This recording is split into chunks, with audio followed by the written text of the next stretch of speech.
dog, my dog. Hey, you know what? Let me cut that music off right quick. Hold on. Nah, man, because today is a little different vibes. Dear mother, can't you hear us whining? It's been 3 whole months since I have left your home. It make me wonder why I'm still here. There's something that's something to the place. Y'all don't welcome to y'all don't know Green Day? Y'all don't mess with Green Day? But I do know the song. Oh man, come on. All right. Paradise. We have to sing it because we can't use the actual song because it'll get canceled. Whoa. Paradise. No, we ain't feeling Coldplay. No.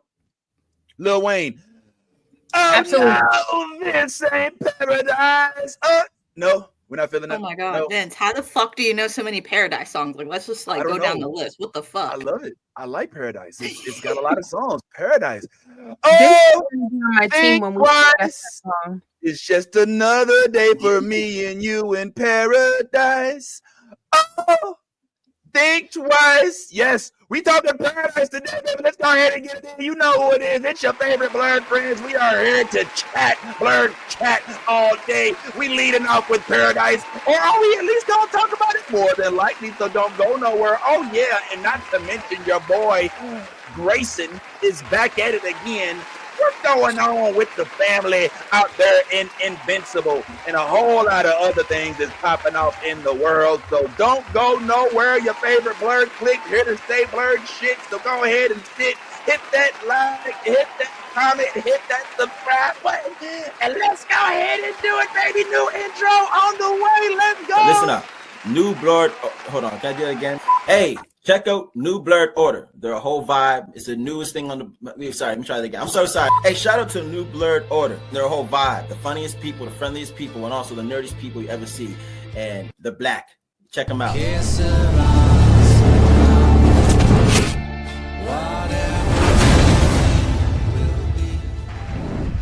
Listen up. New Blerd. Oh, hold on. Can I do it again? No, you cannot do it again, Nathan, because you get one chance. It's the Blerdies. We in the building. Shout out, man. We gonna do FaceTime. Captain. Can't think of which one I want to do. Aaron Pierre. That's Mufasa. Aaron Pierre. All right, it don't make no sense. What's up, Ant? I know I'm crazy. What's going on? We got Ant in the building. We got Yaz in the building. New background. Who this? Hallelujah. And of course, Nolly, Ollie, Oxen Free off in this bitch. What's happening? It's your boys and your girls right here at the new Blerd. Finna talk Blerd shit. Let's go ahead and do it.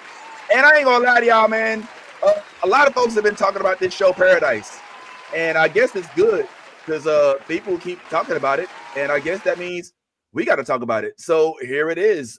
If you're following the show Paradise, it is about Sterling K. Brown, who is a Secret Service agent of sorts, and he actually is a badass, evidently. And this most recent episode was completely bananas.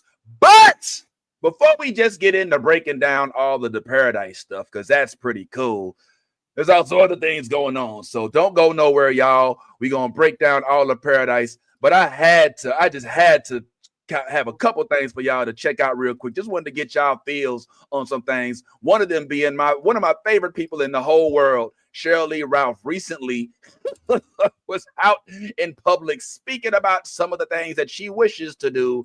And here's one of them. I wanted to get you guys' take on it real quick. You could jump into the nominated film or TV show of your choice tonight and do a specific scene from that movie or show. What would you pick and why? Shogun. I'd be a black samurai, but I'd be a modern samurai, and I'd be Kombawa Mirasa. Watashi no namae wa Shredder Ralph. Watashi wa Jamaica kara kimashita. Hi. Yeah.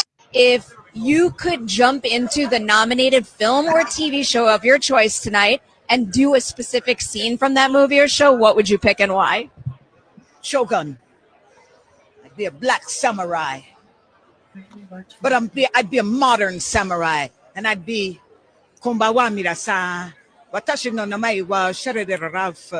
Watashi wa Jamaica kara kimashita. If Alrighty, so Yaz, do you want to see Cheryl Lee Roth in season 2 of Shogun? Definitely. We need more color in that series. I mean, don't get me wrong, it is fantastic, but I mean, I would love to see a Black Samurai cutting some stuff up.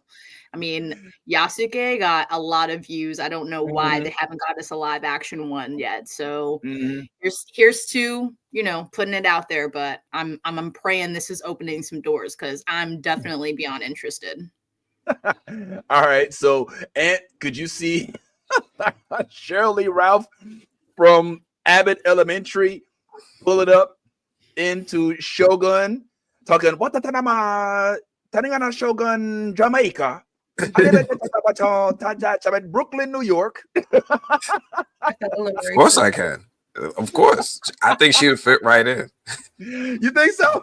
Yo, she would be the one out there competing for the Emmy. Don't sleep on her. I'm not sleeping. Nolly, what say you, Nolly? Inquiring minds want to know what Nolly thinks about Cheryl Lee Ralph joining the cast of Shogun season 2. I love her, but since Shogun is mostly historically accurate and I hate Black trauma, would not want to see what they have her character doing. So but if Abbott Elementary wanted to do an exchange episode. All right. Well, there's other news afoot. Embarrassingly enough, I did not know I was scrolling while on screen, but it is what it is. And in addition to Cheryl Lee Ralph, there's also been bickering about Will Smith and him trying to force Michael B. Jordan to take to take up his roles.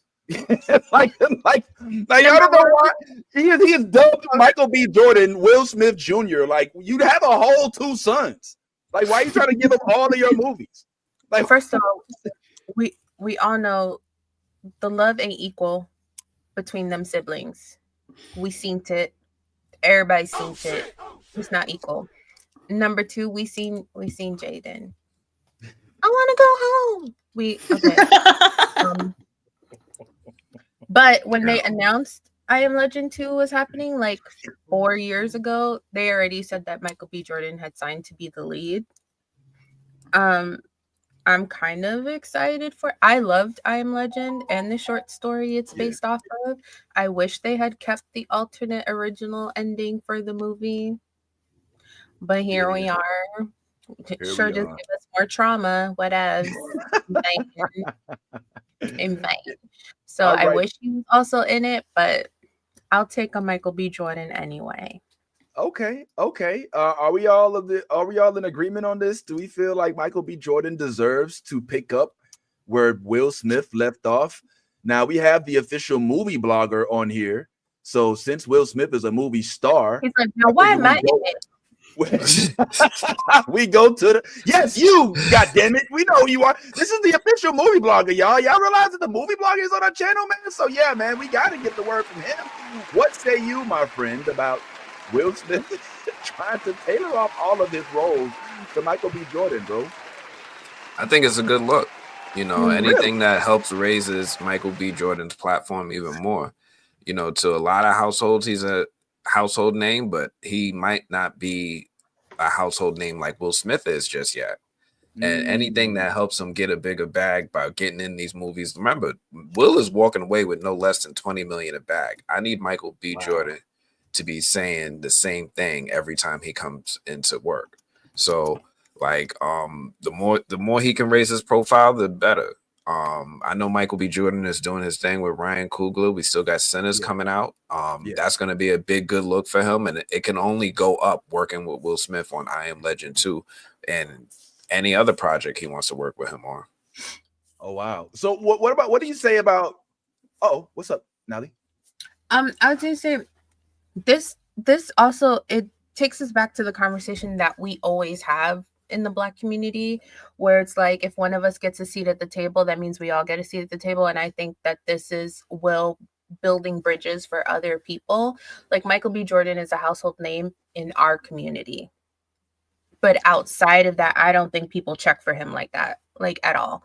So I think that this is great. And also like Michael B. Jordan's in his like little horror bag right now. And there's not a lot of black leads in horror because we know better. Right. Okay. Thank you. It's on brand. You know what I'm saying? But horror is big and makes bucks. And so would love to see more of a black foothold in there. And then who knows, maybe we'll get some horror movies where the characters actually use logic. Yeah, like nope. I tell you what, let's pose this section to the comment section. All right, comments to the chat, NBO fam. Are y'all feeling Will Smith pawning off his roles to Michael B. Jordan as kind of like his pseudo successor? I mean, is this a good idea? Are we liking this idea or not? Chime in, chat. Let us know how you feel, NBO fam. Me, for one, I'm not opposed to it, but I am kind of thinking like, why only him? Like, does it have to be just Michael B. Jordan? Like, you know, you all both said, yeah, it's kind of like spreading, you know, Michael B. Jordan. There's not really a household name, but you know who's not a household name? People who are not a household name at all. People who haven't gotten an actual chance. People who didn't star in Black Panther or Fruitvale Station or didn't star in Their Own Sinners. You know, there's other unnamed actors that could get just as much clout, maybe even more, by being introduced. I would argue that perhaps Michael B. Jordan is already in the industry. The dude's producing movies. He was just in Creed 2 and 3. Creed, he's got a trilogy already. Why does he get the pass? I'm not tripping because I love, you know, seeing our people on screen. I'm all about that melanin. But I am saying, are we limiting our options by looking at Will Smith? I'm going to go to the comment section after this and see what y'all are saying, NBO fan. But let's see what Will Smith himself had to say because he actually was interviewed. Let's go. It's a real thing. Wait, really? Yeah. So me and Michael B. Jordan, we sat down for about a week. Just went through you know, character stuff, and Akiva Goldsman is the writer, so he's putting it together. So no, that's a real thing. Wow. I'd love to work with that dude. You know, yeah, he's a rare one. He's a rare one. Well, somebody said Hancock too. That's my favorite Will Smith movie. Hancock, yeah, no, that's what. Yeah, so they be leaking all my information. Yeah, so now there's a really cool Hancock 2 idea, and we haven't even talked about it. So I'm gonna give you one little piece. Zendaya will be being approached for Hancock 2. I Am Legend 2, is that a thing? Yeah, no, that's a real thing. Wait, really? Okay, so hello, Hancock 2, possibly in the works. I applaud. I stand. I love the concept of Hancock. Didn't necessarily love the whole, you know, the involvement with the South African, you know, although I don't have a problem with her. But I'm here for it. I'm here for the Hancock. The I Am Legend, I see it too. But I just don't think that we have to simply use only Michael B. Jordan. But that's just I don't think I Am Legend 2 would be just Michael B. Jordan and a bunch of vampires. No. Because remember at the end the woman found the safe hold where there were survivors. So there's people. It's just maybe Michael's traveling and runs into people. Maybe he runs into not so great people along the way. Because as we know and see in other works, the apocalypse brings out the worst in people, and human beings are despicable. So he could run into a bad group of people. He could run into a good group of people. He could run into like his ride or die in the apocalypse, or he could like find a dog and break our hearts again. It's, you know, there's options here. Okay. Yes, we hadn't gotten your opinion on this. Yes, what say you? Close. I know. I feel like I'm all up in it right now. Too close, a little too close. Sorry. Kind of close. I can't with Dolly. Yeah, man, feel the love. She's feeling it. Okay. I don't know. I'm kind of excited.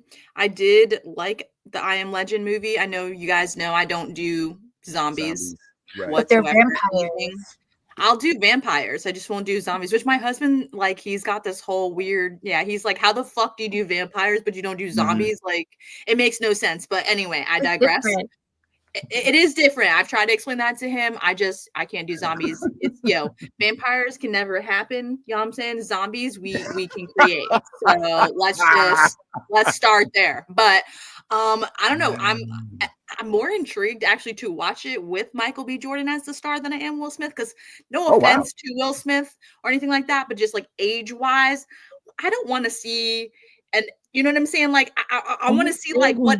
Like I want to jump back into when he, you know what I'm saying? When he exploded all the freaking vampire looking things, what happens next? You know what I'm saying?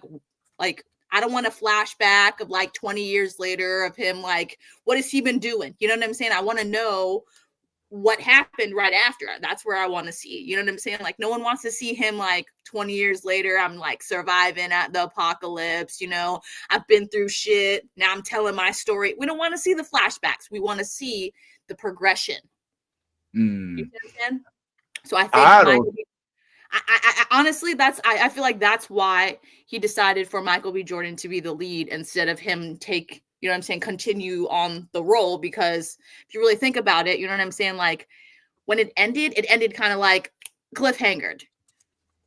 You know what I'm saying? So picking back up would be like perfect instead of like, you know, jumping into the future and then we have to go back and tell the story of what happened and why we're here. And you see what I'm saying? Like, I feel like that would be more uninteresting than it would be if like we see his journey and his progression onto like what's happened since then. Where's he gone? Like Nolly said, does he get another dog? You know what I'm saying? Like, I have so many questions. So like, you know, there was some clip, like she said, there's civilization, there's people living. Like, we want to see all this. You know what I mean? We don't want to see him go backwards. So I don't know. I feel like this is the right move. And Hancock, we need a second Hancock movie because I honestly, I agree with Anthony. I loved that movie. Like it was so it was so underrated when it came out. Yeah. Like we didn't appreciate it as much, but I'm not going to lie. Every time I see it on like a streaming channel or just like playing live, I put that movie on because that shit is funny as fuck. His interaction with that little kid, that shit is funny. It's good. So I don't know. I feel like I want to see Hancock because that's, I mean, basically where that movie leaves off is Michael B. You know what I'm saying? He was at his rise again. You know what I'm saying? Like trying to escape, you know, what happened after they fought and, you know, they got rid of all that. Oh, we're supposed to kill each other. You know what I'm saying? Him and his wife. Like what happened after all that? Damn, you stopped talking as soon as I put you on the. Damn, man. All right. Well, look, I fuck with everything you said, with one caveat, and I will accept it. And we're going to the NBO fam in the comments over here in the chat in just a second. But I love the Hancock, but as much as I love Will Smith, don't you think that Martin Lawrence would have killed that role a little better? don't you think? No, because it's a comedy. It's about a guy drunk off his ass, fuck up, supreme fuck up. Why would Martin Lawrence be better? I don't know. I feel like Will Smith was chosen because he was the guy at the moment, the A-lister at the moment. I feel like I don't know. I feel like there's some missed opportunities comedically with this role because of Will Smith being selected, basically because he is I, Robot, he is I Am Legend, he is Independence Day, he's Hancock. I feel like there may have been some missed opportunities with the comedic portion of this. And then I also feel like in the end, when he did stand into his role, it was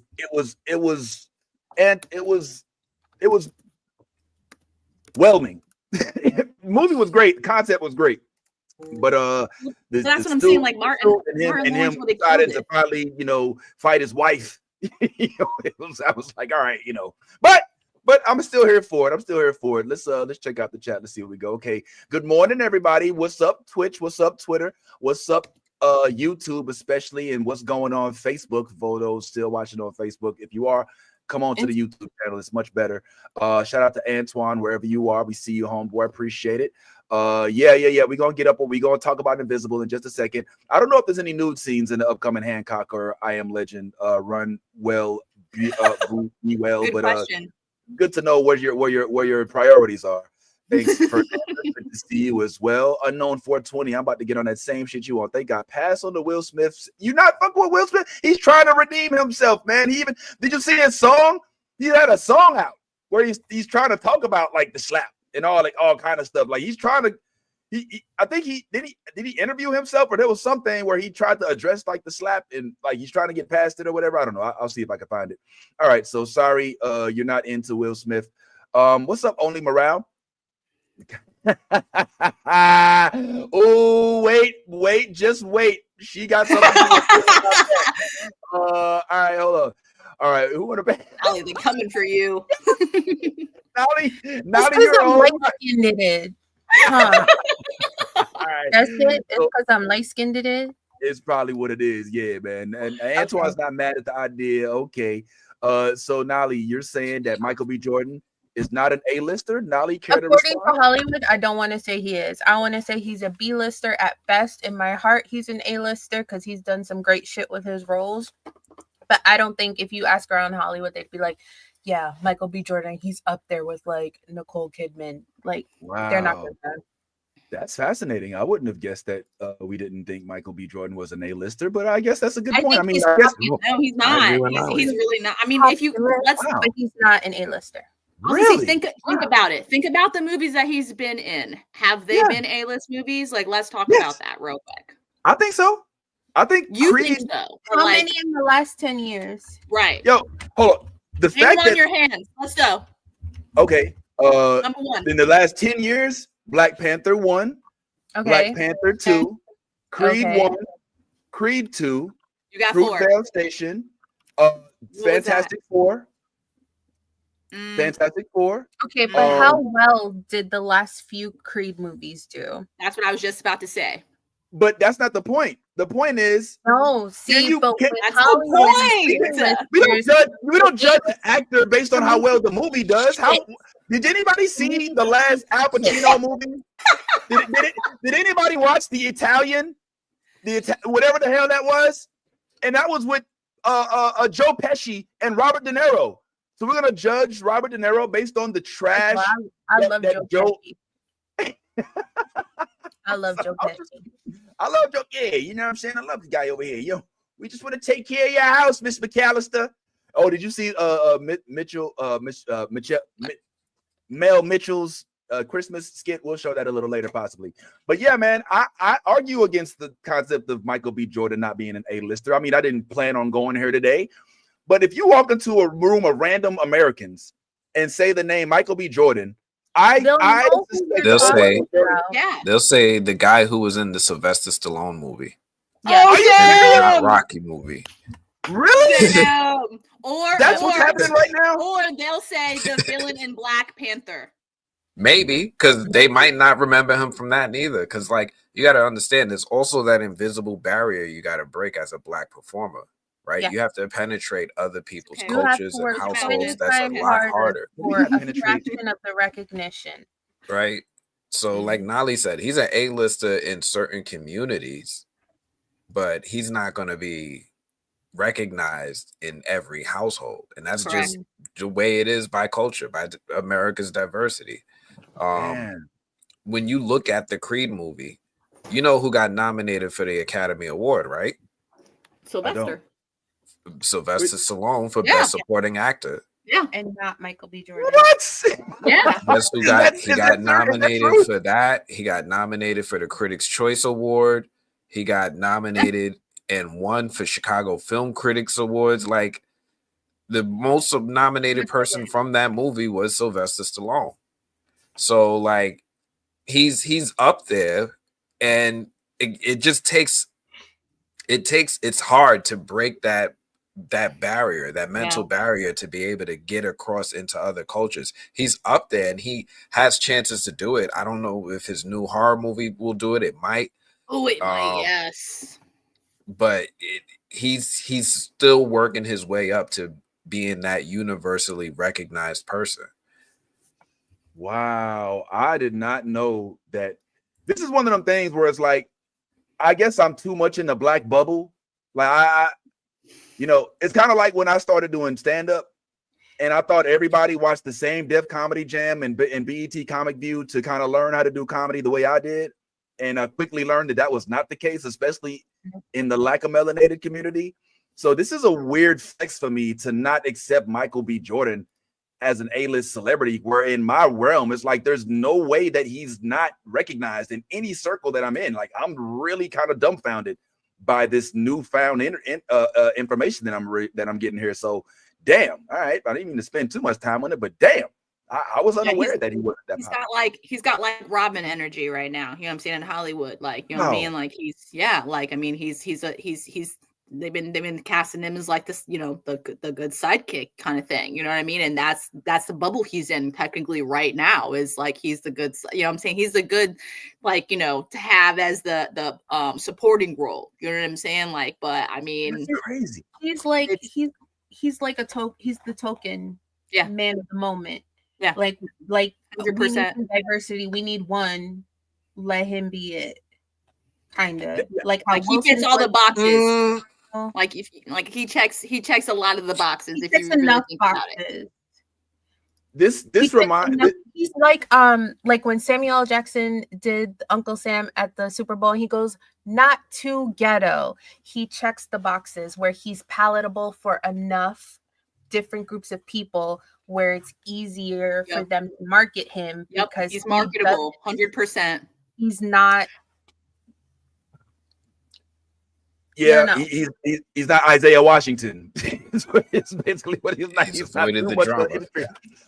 So at one point in time, a couple years ago, me and my wife got, I don't want to say an argument, but a bit of debate, back and forth, where she was saying that she felt like the industry was trying to force Michael B. Jordan on her. Like the industry had selected him for the next it guy and was like, look, we get it. He's attractive. He's talented, but there are others out there. We don't want to have this one go-to guy. It felt like John David was in that little window for a little while as well. And I don't know if that bodes well for. I mean, I hope it doesn't mess him up. I know this much. It does remind me of a time when we had on one of our good friends, and she shared her experience about what it was like to be associated with Michael B. Jordan. Let's take it in. When you checked your phone and realized that you got the comment from Michael B. Jordan. When I saw that comment, I was like, I'm like, the stars have aligned. We go together now. I'll show with my mom. I'll show with my friends. I had to like screenshot it and send it to all my friends, and like every message just like, I love him. The smile, the muscles. I slipped in his DMs immediately. Like, hey, they. I like corny niggas. Come on. I was waiting. Corny and fine is my favorite. I'm fine and corny too. Let's be fine and corny together. He did not respond. But then I saw him liking like other people's cartoon recreations. I'm like, you cheating on me already? I like Killmonger more than Michael B. Jordan. To be quite honest, when he was just like, when I tell you to do something, I mean that shit. I was like, when he yoked up that auntie, but I'm like, I was like, me next. I also didn't do what you said. Excuse me, sir, I'm feeling defiant. Suddenly, I can't follow instructions. When I tell you to do something, I mean that shit. Hey, Michael. Oh my God, is this a wedding dress? Aren't you gay? I am, but you're Michael B. Jordan. Even vegans got cheat days, right? Cheating on me already? Corny kid, right? All righty. So just a little bit of fun and a little advertisement for our Instagram. If you haven't already subscribed and hit follow on the Instagram page, please make sure you do so today. And yes, we were just talking about Michael B. Jordan. Let's see what else got in the comments before we go on to our next section. Yeah, it sounds like an ensemble cast. He thought he was the last survivor. All right. Well, there's a lot of cool stuff. If y'all see, hold on. Who said something about Martin Lawrence? What did you say about Martin Lawrence? I just saw that. Martin Lawrence. There it is. I need this comment. Vince Will Smith. You think so? All right. Say what you feel. man, if somebody finds that Martin Lawrence comment, may start for me because I would like to respond to it. Whatever. Oh, here it is. Martin Lawrence could have been a better actor, though. He turned out a lot of roles. This is true. This is very true. This is very true. Martin Lawrence is not necessarily one to go out and grab every role, but yeah, he did do Big Mama's House, and I think that was enough. All right, let's go ahead and keep it moving. There's a couple other things afoot before we actually do our breakdown of the episodes that we just most recently watched. One of them, I love this. This is actually our homegirl who should be coming on here pretty soon. And so y'all go ahead. You know we got to do our J Hood stomp for him. So welcome in New Town. This is the homie Chris Hound going down. Let's do it.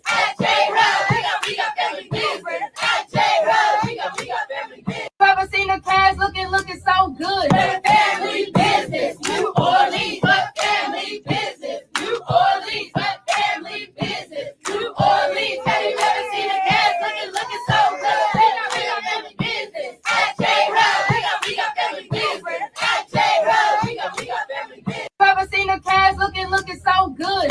Family business. Hey, you saw her in the background, right? You seen the homie in the background? She was doing her thing. She was coming up. Yeah. They didn't let her get on this little reel, but yeah, that is obviously the homie. You may recognize her from. I love the new Blerd Order. You should too. You better, goddammit. That's the homie. So yes, she has another project. We definitely want to take some time and show her some love and give her a shout out for always being so open to rap with us. All right, one of the last things we'll wrap on, since we did have Big Mac energy last week, I figured we finally finish out with a little bit of some of these Captain America clips. This one right here, if you all recall, there was a little bit of a spat back and forth between Mr. Anthony Mackie and Tom back when the movie first came out, the Spider-Man movie. And Anthony Mackie said he may want to get a little get back. Give him a seat next to you at the premiere? He's my date to the premiere. Oh, is he? Yeah. Okay. So, Yeah. okay. So Zendaya, whatever you need to do, like come with your friend or something. But he coming with me to the movie. He gonna sit right there. He gonna watch the movie. I'm gonna watch him watch it. You gonna need popcorn or drink? And then I'm gonna get feedback.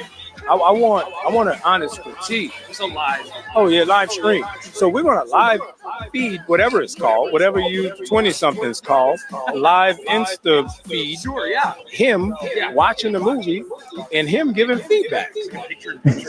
No, I'm gonna sit next to him. Yeah, I want to hear what he got to say. Okay. Well, we'll circle back to you at the premiere. Oh, yeah. Together. Yeah, both of you. 2 minutes, one. Yeah. I need to watch this movie. You ever seen Spider-Man Homecoming?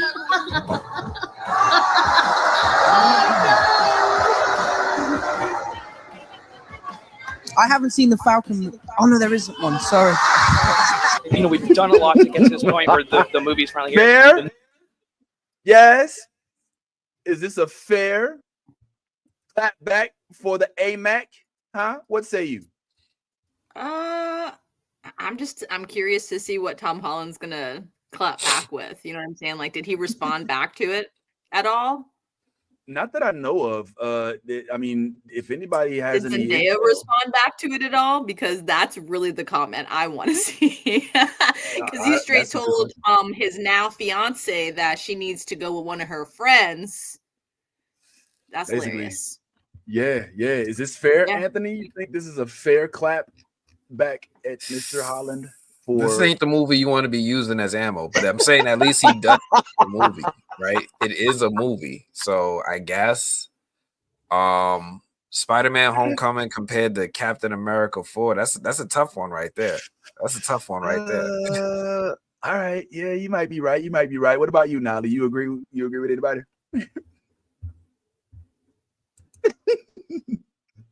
Muted. Right. I agree with Anthony, but I don't think it was more like a clapback. It was more like a response to like Tom Holland saying that there wasn't a movie about his character, and now that he has one, he wants to watch him watch it. Right. I agree that's not the movie that you want to watch, but you know, so he's allowed to be fish.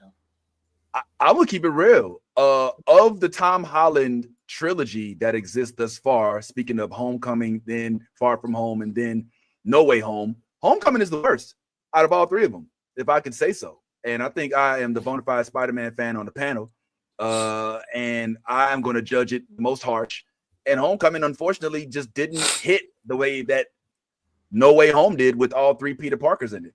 So, can I be nerdy for a second? Please. I need to address this. Thank you. Hey, what? Wait, hold on. I Reversible. I ain't even gonna say nothing. I looked it up. Okay. Oh, you looked it up? Okay, talk to us, Nally. All right, let's do it. Is this what we're doing? Okay, we're doing a little. All right, hold on. It's So reversible. the back Okay. has X-Men on it, and it has like Wolverine and stuff on it, but it's reversible. So the other side, when you wear it inside out, is Whoa! That is fire. That's dope. That is so fire. Fire! It's from Roosevelt. Whoa! Okay, Nolly. I Go text ahead and Omar, drop and I that was like, price. "Can I buy it?" And he was like, "Why are you even asking? Why is it not in your cart?"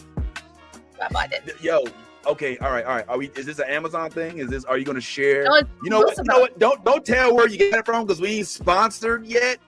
But hint at it. Don't worry, you know what it's I'm saying? She's like, oh, that's dope, man. Yo, check out Nolly with the fashion vibe. She's on fuego right now. Pull on up, man. Loving it.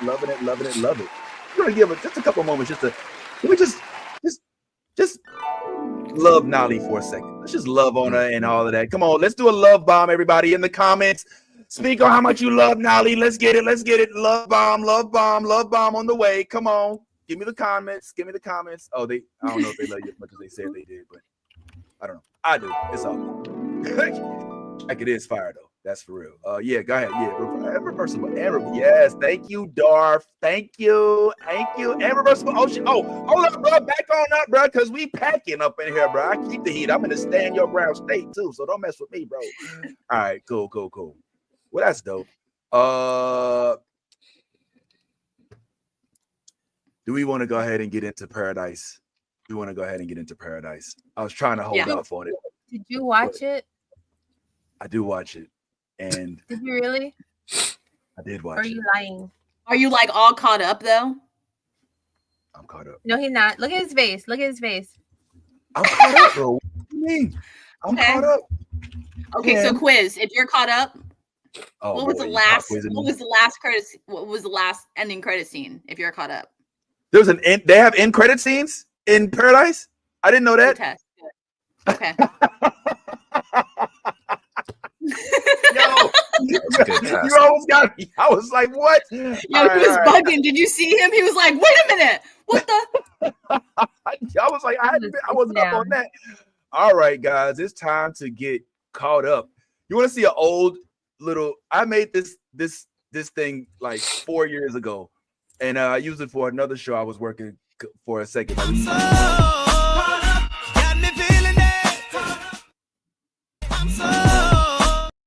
It's so cheesy. When I look at it, I'm like, I can't believe I put that out there, but it did happen. So anyway, we are going to catch up on Paradise right now. So for those of y'all who haven't seen it, quick spoiler alert for those who have not, but we finna go ahead and get on into it.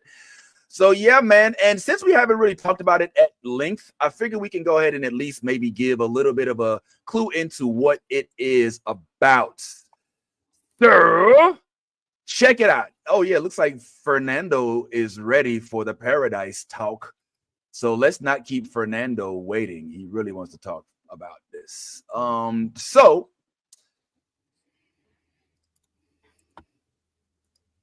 what are your takes on the show? Do you like it? Do you not like it? Is it thumbs up, thumbs down? Like I want to know first off, because we made you watch this. It wasn't like it was your choice. We made you catch up and watch this. So did you even enjoy it? Let's talk about that. Okay. All right. I'm glad you asked. I have answers. Okay. Man, he paused real long. I wish we had clips of him hating on it last week, but go ahead. Come on. Okay. So tell him what you told me. Tell him what you told me. What'd you tell Anthony? All right. I told Anthony I'm sold. All right. That this last episode. brought me Hold on. to. Sorry. I don't speak Spanish. Could you in English louder and slowly, a little closer to your mic, so that I can. Enunciate.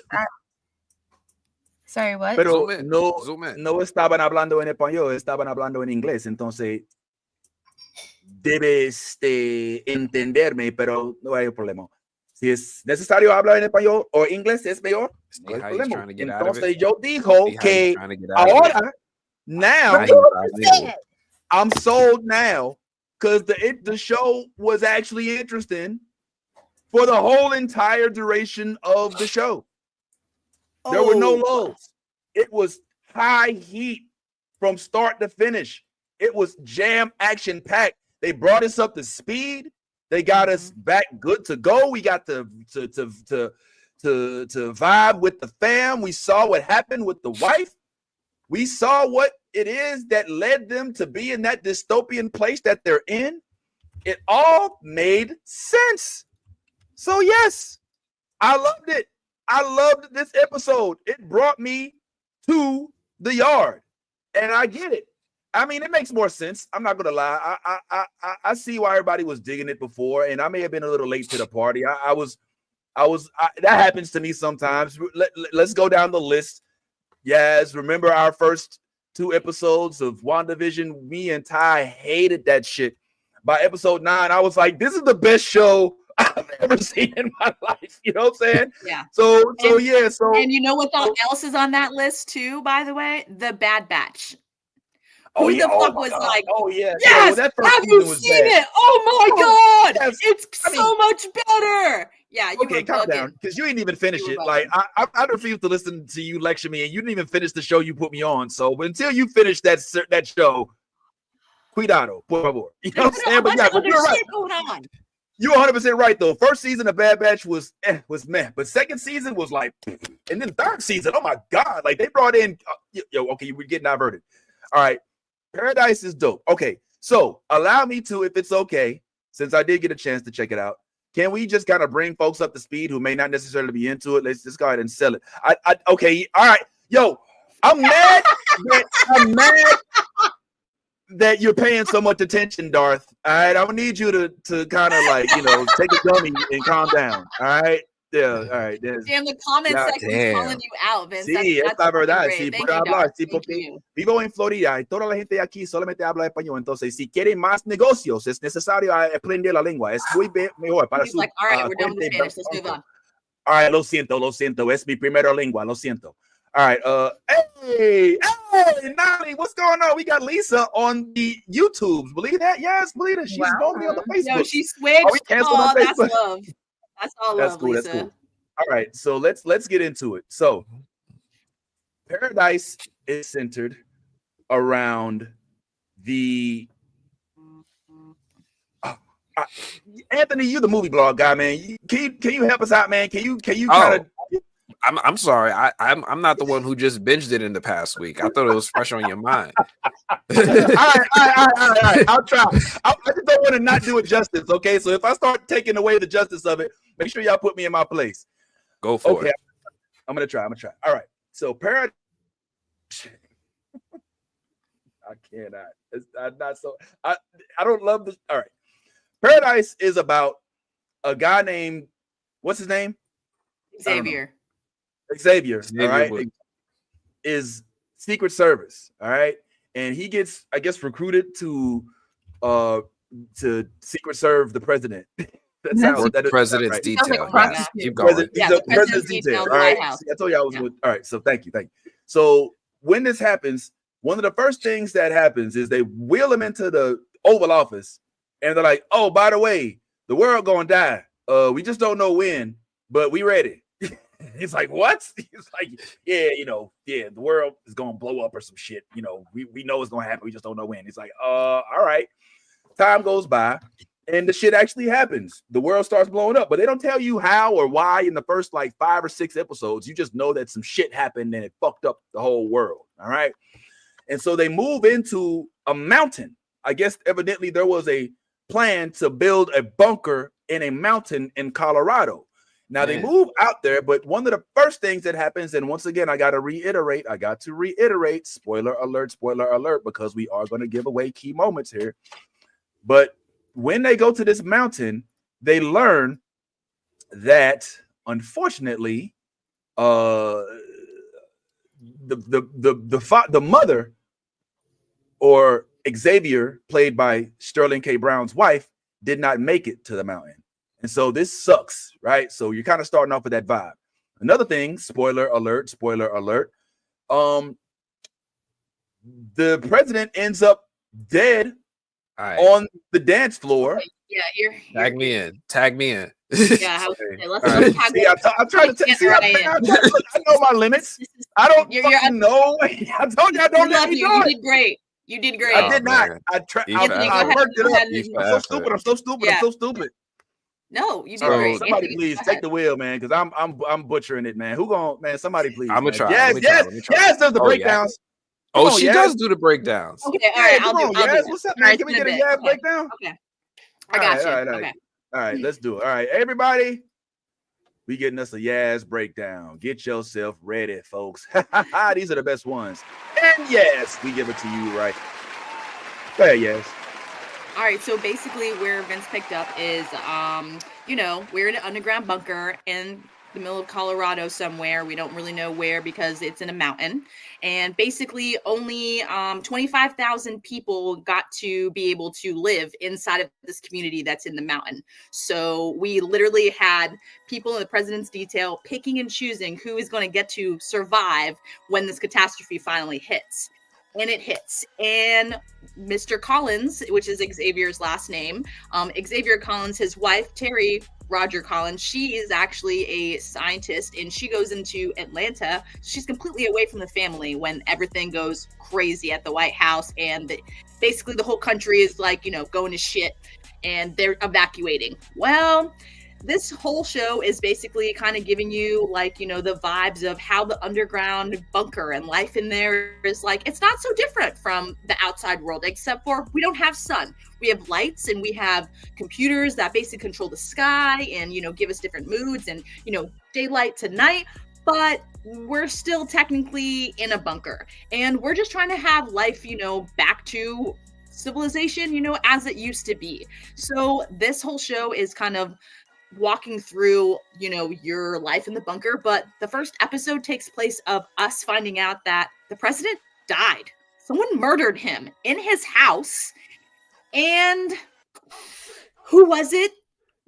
How? And there's an iPad that we're all looking for because it has secret information basically before the world ended and up to right now on that iPad that has information that the new government, which is Sinatra, which is a key role, which is a person that you find out is a mother, and she turns into a crazy bad bitch. I'm not gonna lie. Sinatra's she's one of them gangster villains. Like, she's the James Bond villain. She hides in the background, sends the assassins, and you find out really quickly how she went from being a normal person to becoming the head of an entire silo, basically, and controlling the government inside the silo.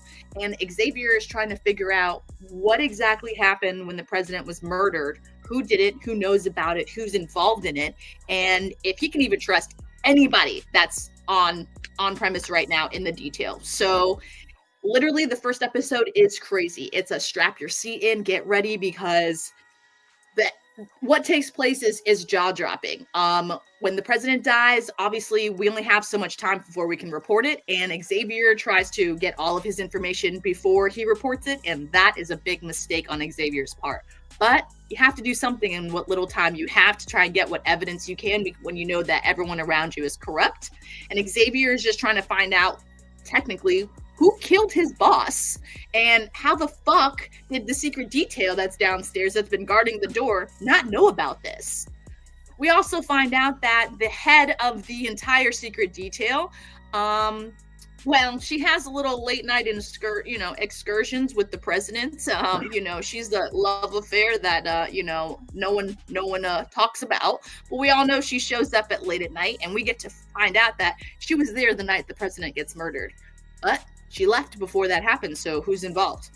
As this episode and this series gets more and more in depth, we find out that there's only certain people that you can trust, because Xavier's put off of leave because of, hiding that the president was basically dead, from everybody. Let's shut down the house for 30 minutes.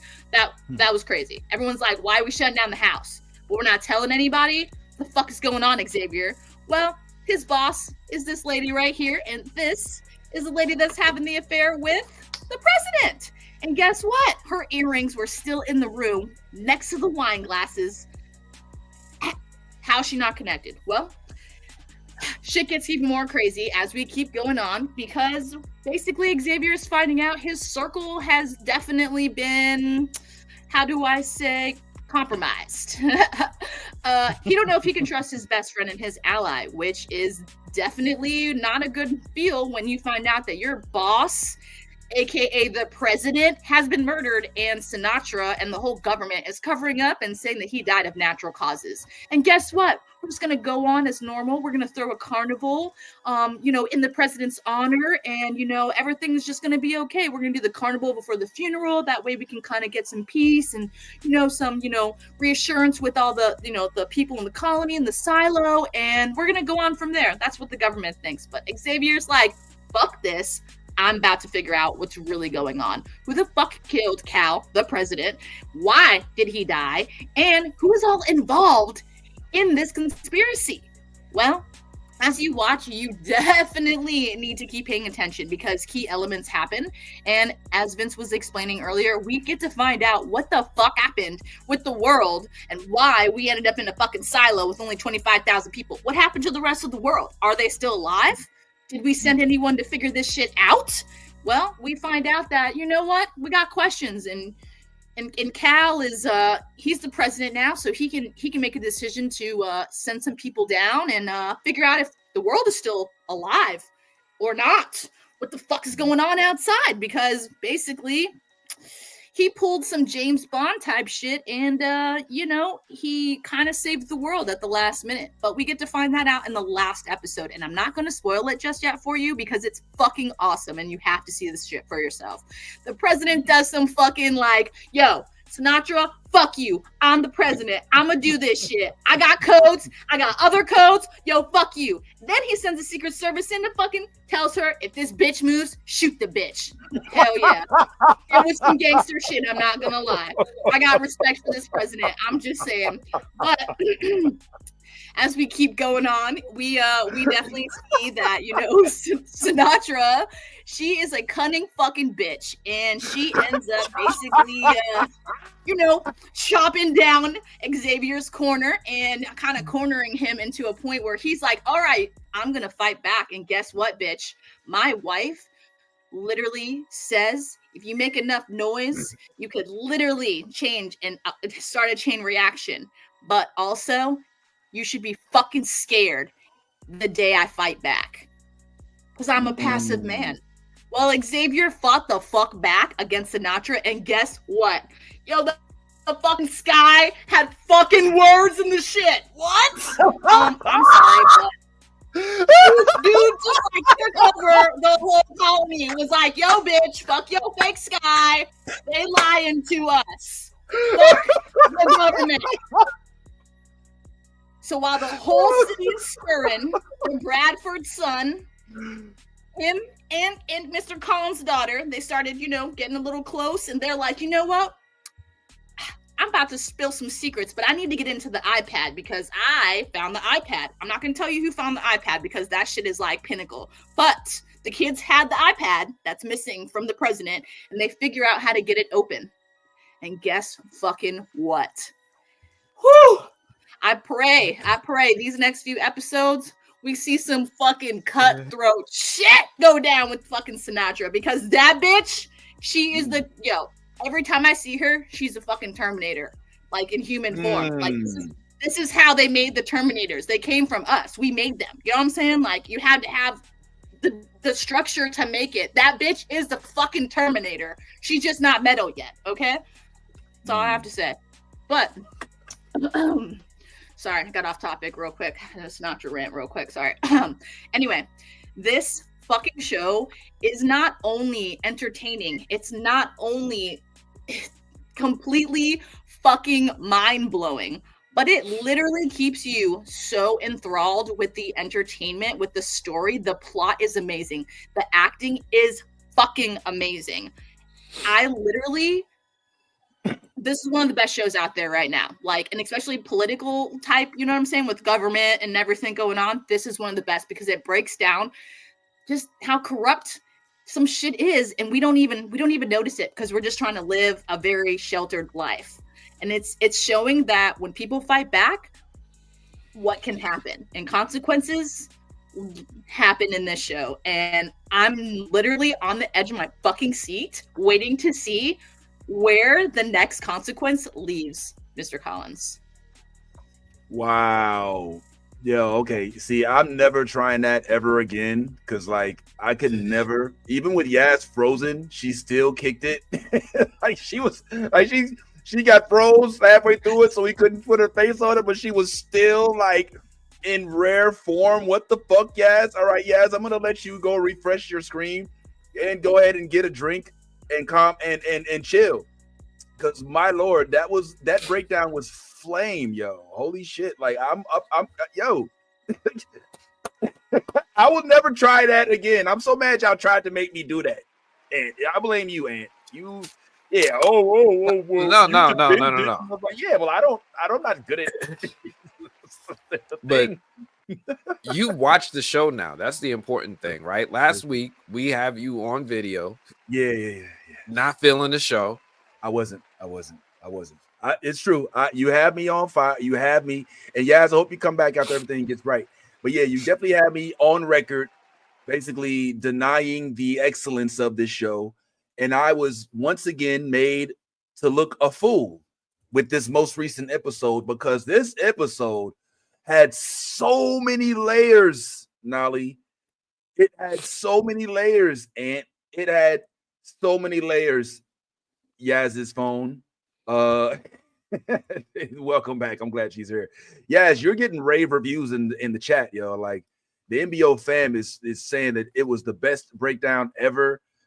It's like literally they're saying now every show must have a Yaz Notes. That might be the name of the new segment. Shout out to Darth Erebus, who may have given us a whole new segment. I watched it, bro.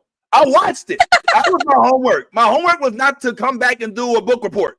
Okay, I was supposed to watch it. All right, yeah. See, the reviews are still pouring in for Yaz and the immaculate job of breaking that down for us. Can I thank you enough, Yaz?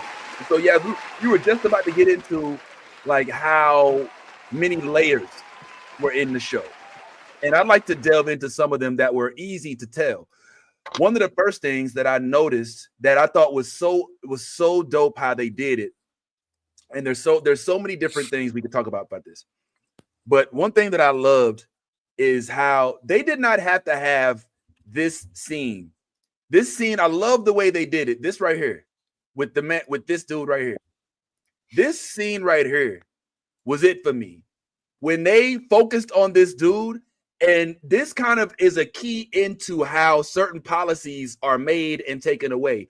One or two little interactions that make you look at a macroscopic level to how things are actually happening. This dude was about to go off to his bunker and be safe, but he kept looking at the dude who thought today's just another day. There's just another day.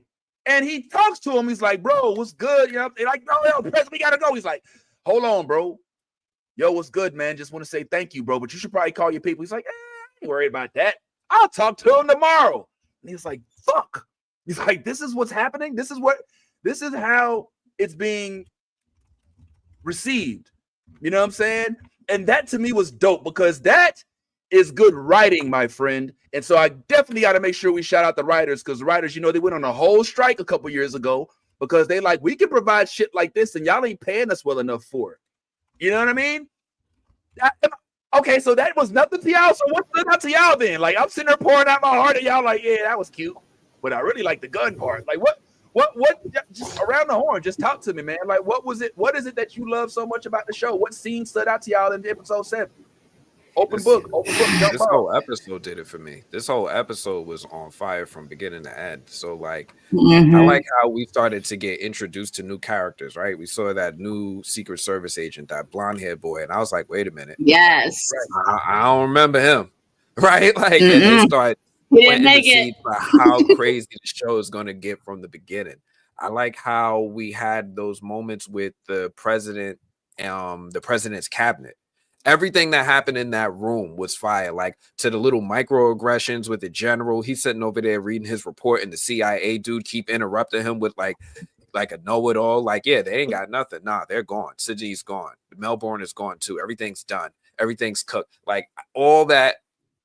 The way they framed it, the way they shot it, you had little moments where you would see the general over the president's shoulder, and you could really start to feel the weight of what the decision Cal had to make in that moment about going from DEFCON 3 to DEFCON 2 to DEFCON whatever. Like the way they shot it, the way they paced it, the way they did that whole scene, because you just kept feeling the stakes get higher as the episode went on.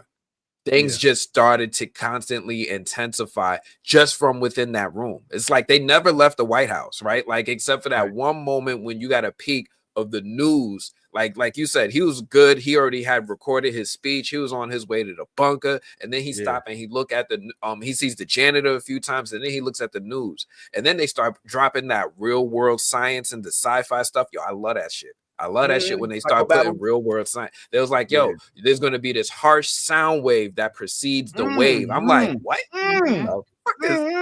Huh? Yeah. And that lady was like, yo, she was cooked after that. She got hit with one, like, yo, this does not feel pleasant. And then she got hit with the second one, and her nose started bleeding. Yo, the way they did everything in this episode, I could talk about this episode from beginning. I could dissect and study this episode. Like, can we look forward to that in an upcoming Monday broadcast from the movie blog on YouTube? I probably should. I've been doing Severance, but maybe I could squeeze in some time for Paradise. I think I have to. Okay. I think I have to. Damn. I put the man on the spot. Yeah, man. But you got to get the people what you want, man. These your people too, right here, man. You know what I'm saying? But and you really into it, and you can't tell me you was just as into Severance. Come on. I mean, we'll talk about that later. Severance is a different vibe. Yeah, it is a different vibe. It's a don't be tired and watch vibe. Okay. Well, we might Yaz, me and you might have to put I can't this Monday. I got softball, but we might have to pull up on Monday movie blog, you know what I'm saying, and chat. But anyway, Nolly, what are your thoughts on Paradise?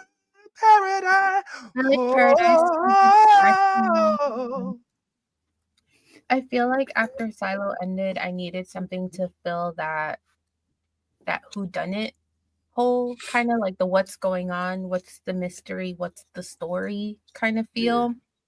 And Paradise scratches that itch, but in a really, really like satisfying way, where I'm like, I don't understand, like, what's season 2 going to be about? Because so much is happening. How am I supposed to keep up here? Like, what more have we got? Then I realized that there's a lot of white people on the board, and I'm like, there's probably more. There's always more. There's more. Okay. All right. Well, I particularly all right. Okay, so let's do this. All right, let's go ahead and do this. It wasn't until this episode that I got reeled in. I watched the other ones and I was on the edge. It was like, all right, it's a show. I like Sterling K. Brown. Like, yeah. I like Sterling. How can I not support the uncle of T'Challa? I will give it a watch, but I was underwhelmed because it felt very, very, who done it at first, because it was going, who did it? And we still don't kind of really know everything, but now it's clearly not centered around just who done it. Like, it's the scope of things. It's the reality of it. Like Ant said, and I was waiting. I was like, show the wave. I was sitting there. Was I the only one that was sitting there watching like, okay, all right, let me see it.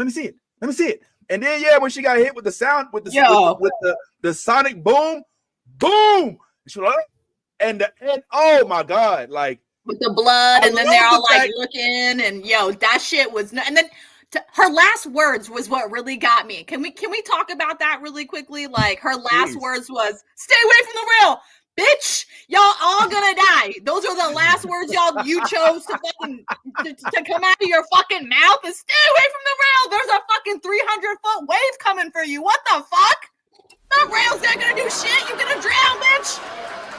Sorry. Damn. That's true. Yeah. Unfortunately, Right. yes. They're gonna, not even drown, but she's gonna like the water is gonna shoot her through that 20-foot fucking building into other buildings, and then just they were dead. But grab the rail. Okay, stay away from the rail. No, it started before that for me. Yes, it started at. Are you guys gonna be okay out there? Oh well, we're on a high-rise tower. We're way up, so we're good. But we're just gonna sit here and take. And you automatically yes, we live in a hurricane state. Dog, I was like, this bitch is drowning. We see the reports all the time with the reporter out there. So we're just gonna wait here. And right now the winds are at 110 miles an hour. And then you hit with a stop sign. Like we see it, but like I ain't never seen it like to the point like oh my god, it hurts my ears. Yo, that shit was dope as fuck. I loved it. Like that was when it was that moment. I was like, yes, give me more. I need.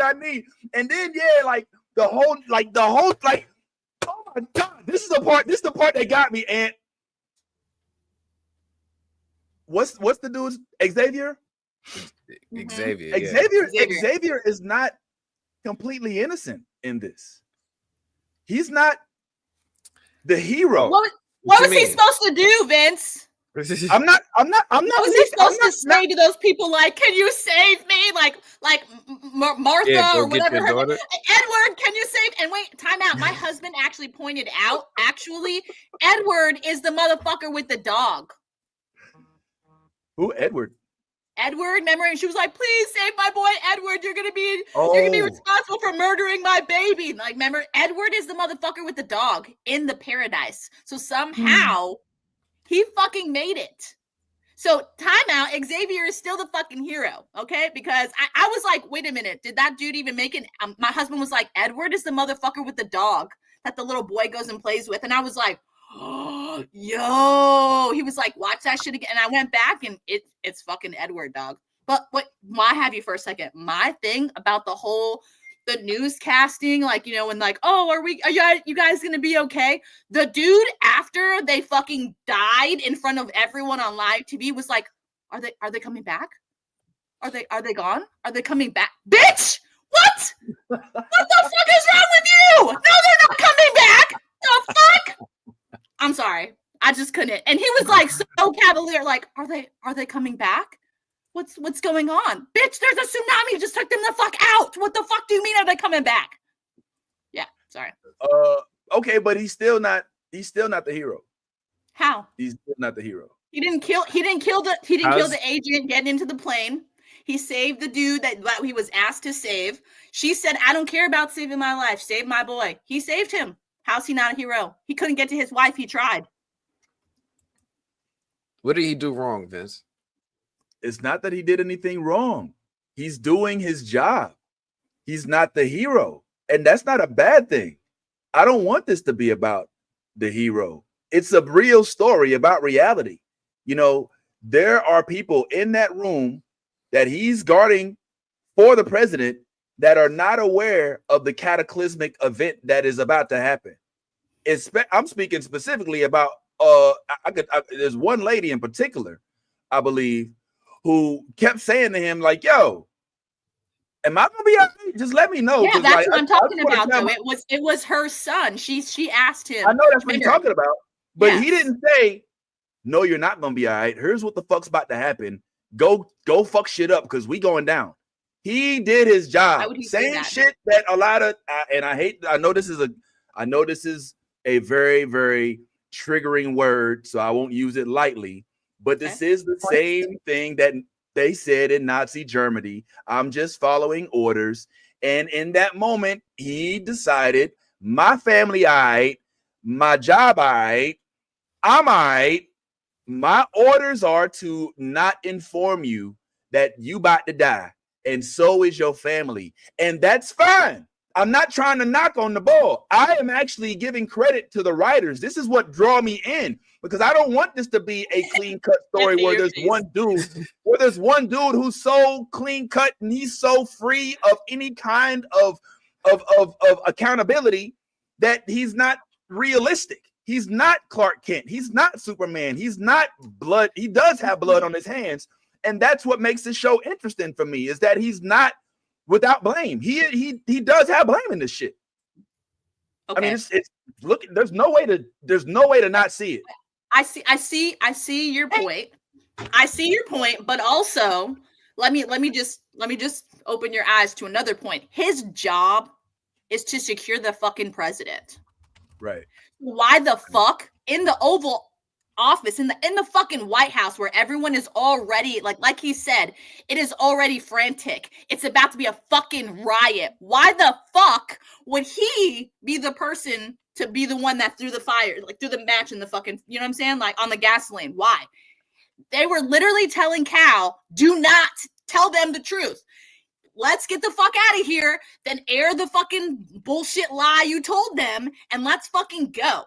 Xavier was trying to save his wife, and that ultimately was, Cal was also thinking about that as well, was like, you know what I'm saying? Like, my Secret Service guy is trying to save his family. Like, everybody has families. The guy, that's most of the reason why he turned to the guy that was in the White House cleaning, because he was like, you should go be with your, you know what I'm saying? Like, everyone is, the shit's about to, oh no, Mr. President. He's like, no, fuck this. I need to tell everybody. He needs to know. Like, you see what I'm saying? But because he still had that thought about Xavier's, like, holy shit, Xavier's wife is not going to make it. You have to think about that.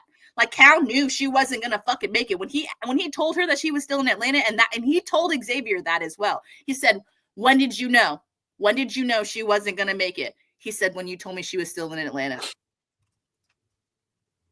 That's when he told him when they were in the Oval Office. Think about that. Cal was thinking about that whole time. He had the fucking speech and he's lying to every fucking American. And he's like, oh, everything's going to be great. Let's just do our, peaceful. And the speech guy is over here bitching about that. That was the whole structure of the speech. Bitch, the world is ending. And you're over here fucking crying about your goddamn speech. Like, no.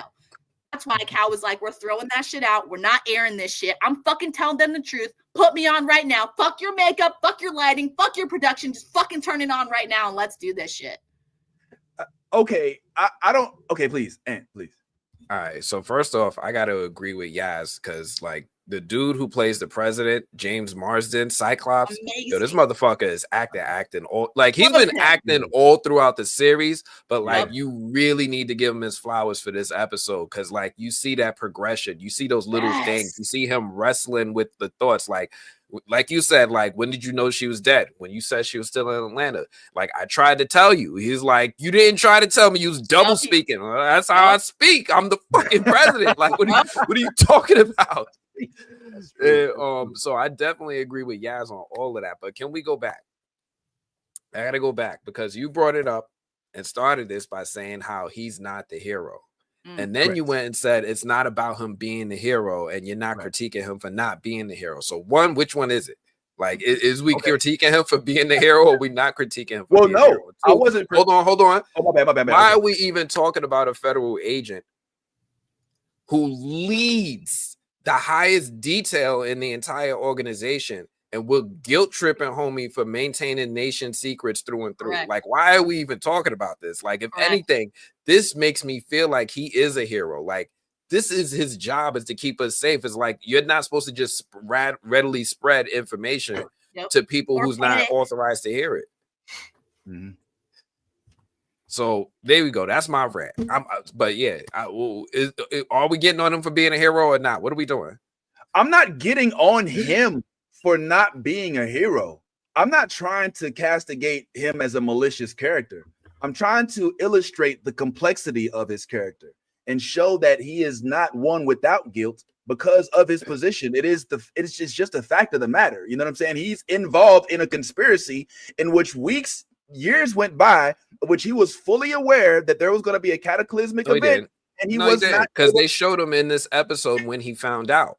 He knew something was wrong, but considering the position he's in, he's sitting there next to the president. You can't really narrow down exactly what it is that you're preparing for. You don't know if people's going to invade. You don't know if there's going to be bombs. You don't know if aliens are going to come out the sky. You don't know what's going to happen. And they sat him down with the general, and he was like, look, I'm still not going to tell you what's really going to happen, but you need to start getting your affairs in order. Like, his imagination could go anywhere, literally anywhere. Okay, Sitting next to the president. And at that point in time, he has choices. And his choice was to remain complacent with the status quo and hope that everything was going to be okay because he put his trust in the government. Not and even just as that. a result, It's his job. That was his job. Hold on. This is not me trying to this is not me challenging his role. It's me loving that the writers are delving into something that's as complex as being a Secret Service agent in this position, which is what is attractive to me. It's not me saying this dude ain't even a hero. Fuck him. It's like, yo, the best part about this is he has to accept some sort of responsibility. And let's take where you're saying, which is basically he didn't always know. At some point he did know. And at that point, he was still remaining completely in loyalty to the government because that was what was best for his family. There was a room full of people. There was many people, that lady specifically, who asked him straight up, am I going to be okay? And he had to say, yeah, we all right, we good. When he knew that wasn't the case. And that's some fucked up shit for him that he's going to have to deal with that. Like, he's going to have to live with that. I mean, obviously, as a Secret Service agent, he's been through a lot of shit. So that's probably just a part of the job. You know, I mean, soldiers, Afghanistan, they do a lot of shit we don't ever learn about. So that's just a part of the job. But this series is delving into that complexity. That's it. That's what I was trying to put kind of out there. And I like that because it does make him somewhat accountable. Even though it was his duty, it was his choice for that to be his duty. You know, and there was another dude like all right, let me put it in perspective. One last point, final point. There's a guy that they spotlight in this show who is basically a whistleblower for the climate change, who's on TV, who's like, yo, this shit's about to happen. It's going to fuck shit up. And everybody's like, all right, well, you know, that's cool. But, and he's like, no. Y'all don't get it. 10 years, shit's going to be fucked up. And everybody's like, all right, fine, whatever, sure. This dude was with the shits. He was not out there trying to keep secrets, trying to he's like, no, I want the whole entire globe to be 100% aware of every possibility. Ain't no secrets. The very first episode, they sat in a room and decided we ain't even gonna tell people that the president actually got shot. And Sterling's character was like, all right, because that's his job. I'm saying that job comes with that type of bullshit. And the fact that they're peeking into it is fascinating to me. Now, I'm not trying to make him out to be the bad guy. I just think that his character has, you know, levels of complexity that I'm loving as they're delving into as the episodes progress. What were you just trying to say? Yes, my bad.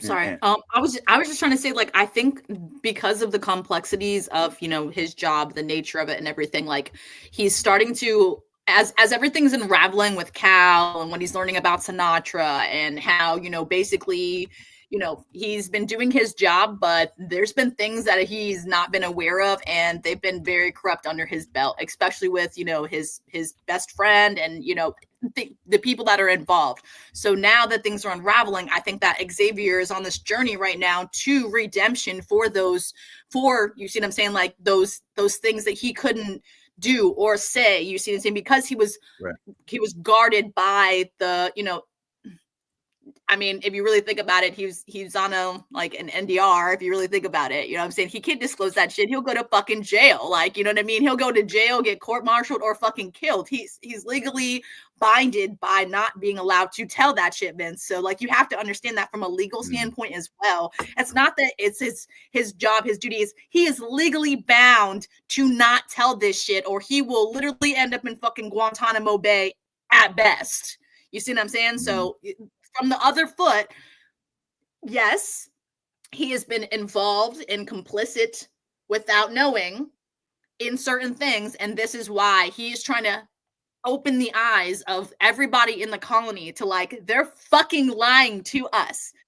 It's not just me, it's everyone. And I want everyone to start fucking opening their eyes and asking questions. And that's what he's doing right now. He is stirring the public. So that way, questions he can't physically ask himself, other people are going to be awoken to it and start asking those questions himself. He's still under the non-disclosure. So think about it that way. Okay. I could dig it. Good point. Sir. One more thing, real quick. Again, I'm still agreeing with Yaz. It's like we in sync this morning, girl. I'm with you. Like that's he know the risk, right? Like he knows the risk of his life if he starts giving out government secrets. Like that could be immediate treason. That could be immediate, go to jail, do not pass go. But from another perspective, I want to and to pack what you were saying, Vince. There's so many incredible layers to the writing because they do address it. They actually did address it because he also knew what was going to happen as soon as this became public knowledge, right? Because as soon as Cal went back in that room to redo his speech, Xavier immediately peeped game. He grabbed his boy. They went in the room. They put on the vest. They got the heat.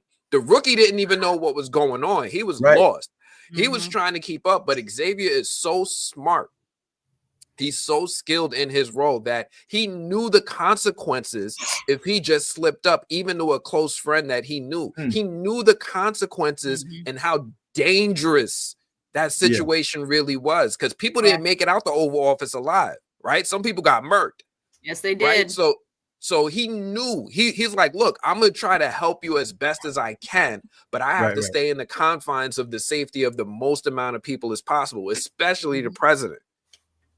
So, like, yo, I think the way that they wrote his intelligence, like his Secret Service IQ in that moment was on 1,000. Like he peeped everything that was gonna happen before it happened, and I credit the writers for that because that just made that it makes rewatching it even more enjoyable. It did. Like I don't know about you, Vince. Yeah, I saw it twice. I had to watch it again. Same, like the same night.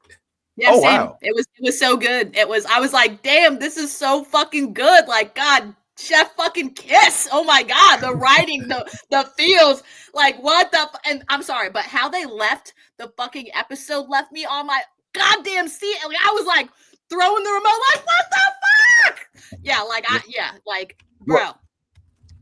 Well, I started, my level of intrigue started to peak when the last episode started to go into the "your wife's still alive" portion of the script, and I was like, oh, like they really went gradual with the build on this one because it started as a whodunit, then it became mystery, and then it became dystopian when they were showing them out there with the frozen world, and then it went full on like freaking Fast and Furious like action movie.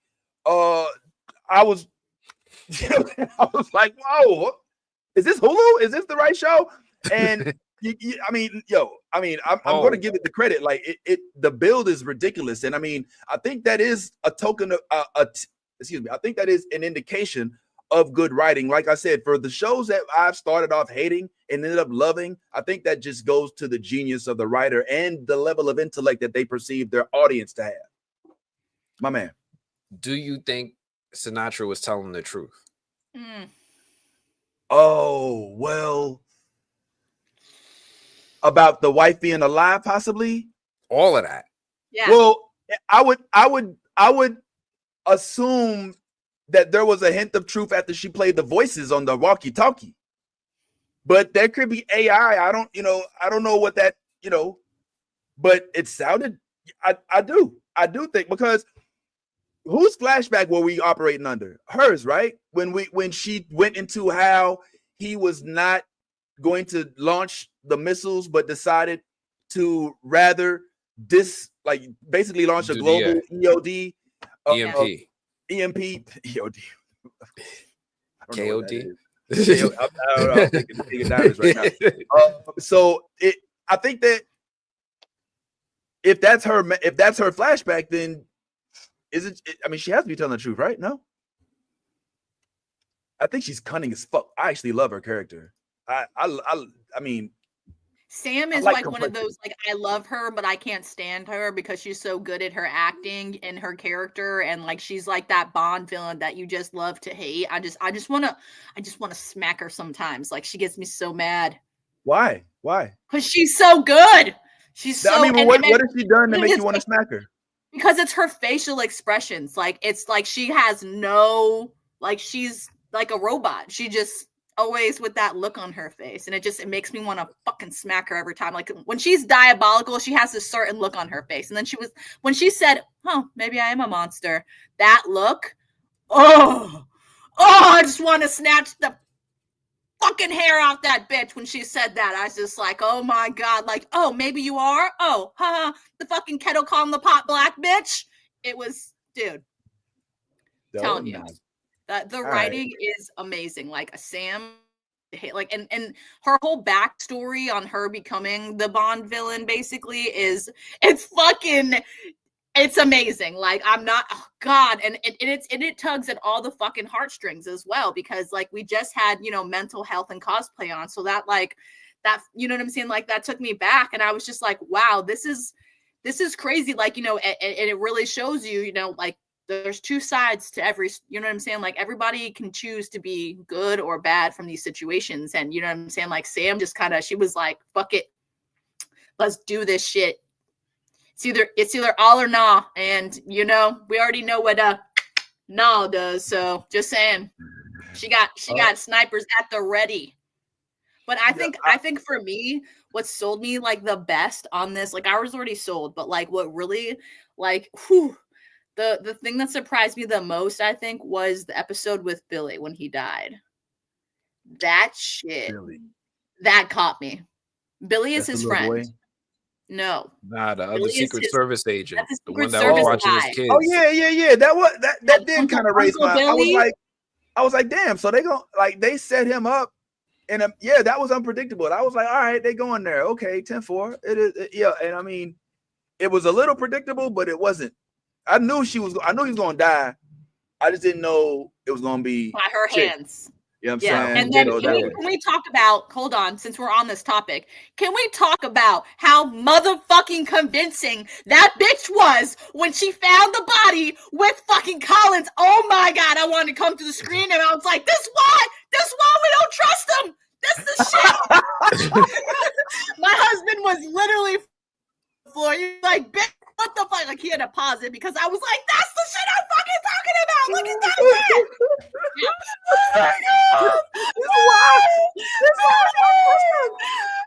Then did you see her fake crying while she was on him, while Collins was like trying to figure out on the phone like how to tell people he's down, and he's having this whole like emotional disconnect, and he's like, Billy's down, and she's like looking at him,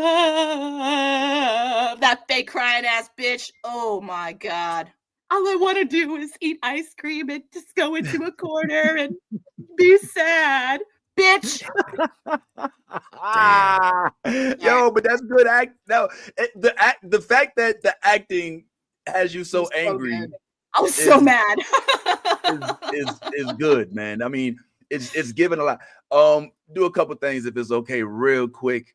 First of all, you gotta give shout out to Dan Fogelman, Katie French. This was episode 7, right? Or was this 8? Yeah. No, we didn't watch episode. This was episode 6. No, episode 7 is this week. Episode 8 is on the 4th. Yeah, so this was episode 6. Next one is the finale. This wasn't 6, was it? This was 7. This was 7. Well, we watched. No, the carnival was like the carnival. Well, the screen say it's episode 4. I'm gonna need y'all to get it together. This ain't this episode. This is a long time ago. All right, you know what? Comment section, help us out. Whatever. All right, comment. Yo, come on, NBO fam. I got Dan Fogelman, Katie French, Stephen Markley, Nadra Weedatala, which sounds like an ethnic name. What'd you call me? John Holberg, Gina Lucida Monreal, Scott Weinger, and Jason Wilborn. All of them appear to be contributing. They have the writers' credits for this season. So all of them, I want them to all get the love they deserve. And while you're at it, please make sure you all are following and liking. Stop right now if you don't already subscribe to the new Blerd Order. Go ahead and hit that like button. Share, please. We trying to grow, and we can't grow if you keep us a secret. So please go ahead and put us on out there in the universe. Take a couple moments if you haven't already. Hit the subscribe button. We're trying to hit 5,000 subscribers this year. We hit like 3,800. We're trying to hit 5K at least by maybe summer. So look out for your boy. Hit that like, hit that subscribe. And thank you to Comedy Hub and all those other, and Movie Blog and everybody else who allows us to kind of just, kind of exist in their realm. Real quick, wanted to see if anybody else out there in the world had any opinions about this Paradise episode. Let's get some more opinions out there. And Trail giving my edges hell, ain't it? First and foremost, let me say that when it comes to TV presidents, I never thought I would love another TV president the way that I love Fitzgerald Marquez Grant. But then there was Cal LaDonte Bradford. And now I just will ride in the street for him. You see what I'm saying? I love him down. And I watched this last episode, the way that I cried, cursed, and threw up. If you watched it on live with me, then y'all saw I was stressed and a mess. Paradise Cantrell giving my edges hell, ain't it? First and foremost, let me say that when it comes to TV presidents, I never thought. Now listen, that Paradise episode 7 got a little onion in it, because why was I tearing up a little bit? It was a little bit too real. All that tragedy was a little bit too real. When the weather lady was talking and the tsunami came and hit her, I said, oh my God. When he was on the phone with his wife and he could see the missile going to Atlanta, I was like, this is crazy. But can we talk about how Cal, the president, told you not to let her go to Atlanta? He basically told you and you ignored him. So how is it his fault? He told you need to go get your wife, and you said she don't listen to me, so that's on you. And they did that one lady wrong. She was asking what was going on, and they was not telling her, just to leave her behind, wouldn't even let her see her family. That's at the gate. That's crazy. Murdering their co-workers that could not go with them. Like, it was just a lot going on. Crazy episode.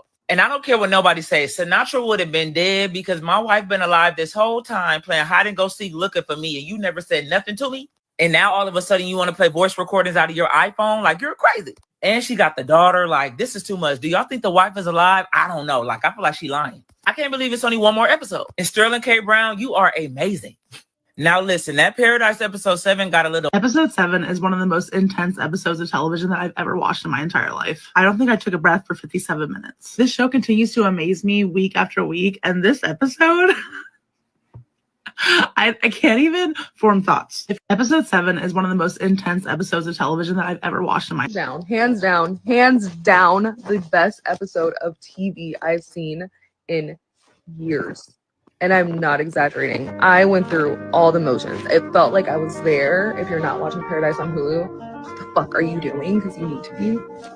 Genuinely one of the best shows on TV I've seen in a long time. But that episode right there, I was like trying to do my groceries. I couldn't even focus on the groceries, girl. I had to be locked in. Hands down.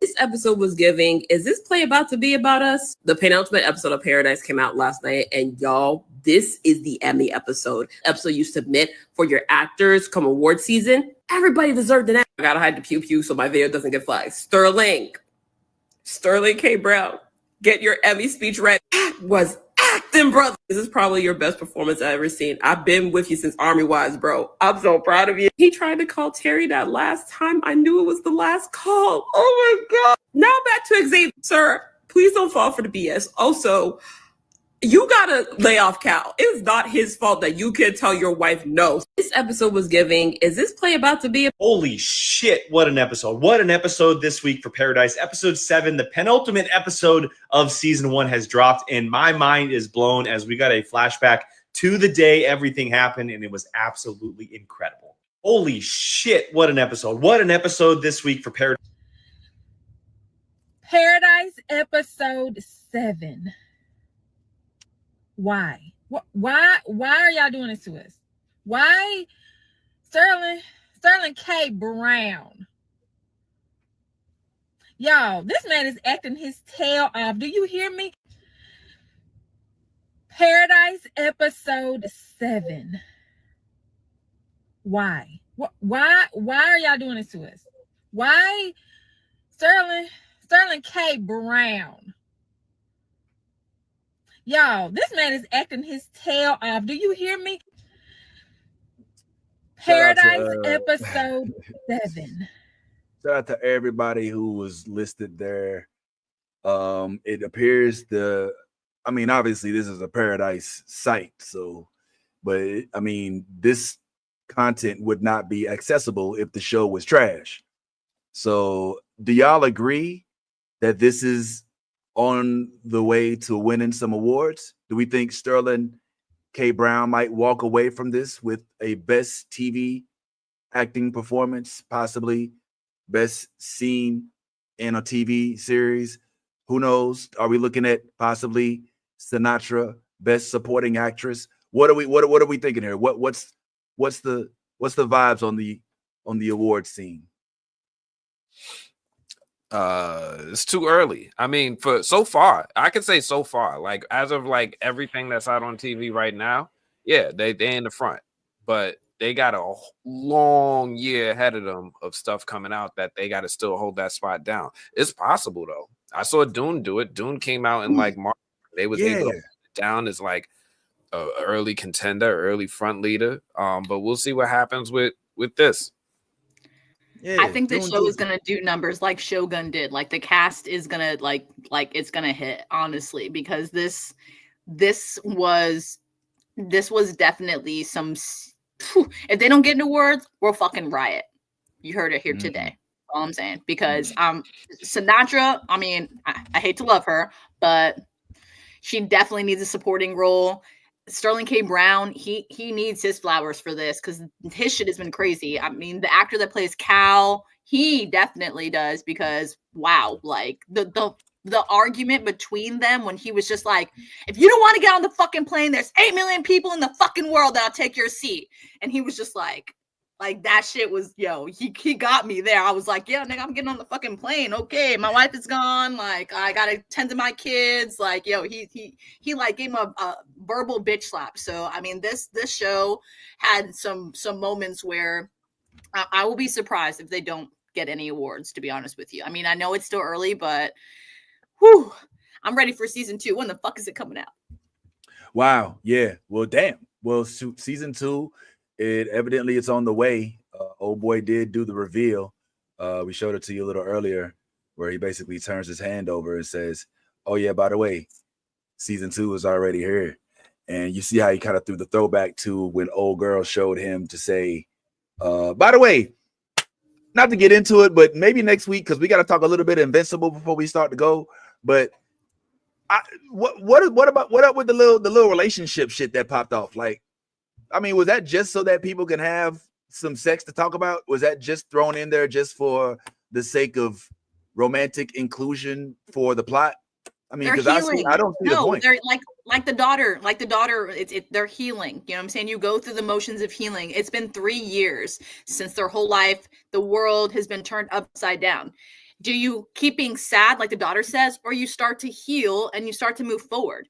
This is Xavier trying, you know what I'm saying? That was him trying. And then he realized it, like he said, it was a great night and a great experience, but he's married and he loves his wife. And that ultimately, you know what I'm saying? That night kind of helped him have that revelation of like, I'm a married man and I love being with my wife. You know what I'm saying? Like I tried to move on. It's not for me.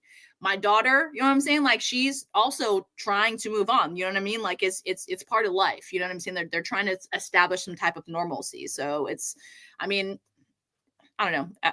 I thought that definitely was the reason why they kind of threw that entanglement in there was because, Xavier's been, he's a Secret Service man. If he ain't getting, you know what I'm saying, his stress out one way or another, you know what I'm saying? Like he gonna explode. And it happened right before, you know what I'm saying? Like he decided to go all full, X gonna give it to you.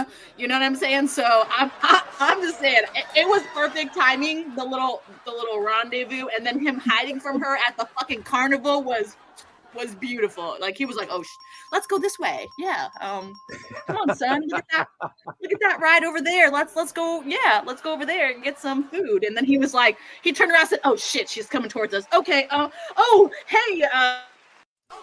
Yeah, you know what I'm saying? Like it was perfect. It had to be in there, Vince. Like I and everyone loves to see some butt cheeks. You know what I'm saying? Like, come on. You did see the butt cheeks. Yo. Loves some butt cheeks. So let's be serious, okay? I've noticed that in the 21st century, there's been a lot of man nudity, frontal and backal. It's the back with the cheeks and the legs, the silhouette. You know what I'm saying? You gotta sell the sex. You know what I mean? He's rich. He gets to do it. I get it. It's fine. I mean, at one point, remember Omar? He was his Green Lantern, so I get it. That's cool. Well, listen, I guess you could say it's safe to assume that we will be tuned in to Paradise next week for the finale. So make sure you all have it locked here, ready to talk about what happened on this very show next week. Don't miss it, and make sure you share. Bring some friends to the table, man. We trying to expand a little bit. You know what I'm saying? Let's stop being so greedy. Get to the needy. All right, cool. Let's go ahead and move it along, as there are still things to discuss, specifically speaking about the one and only Invincible. And if you all were here last week, you remember that our good friend Nolly said that she was going to watch Invincible.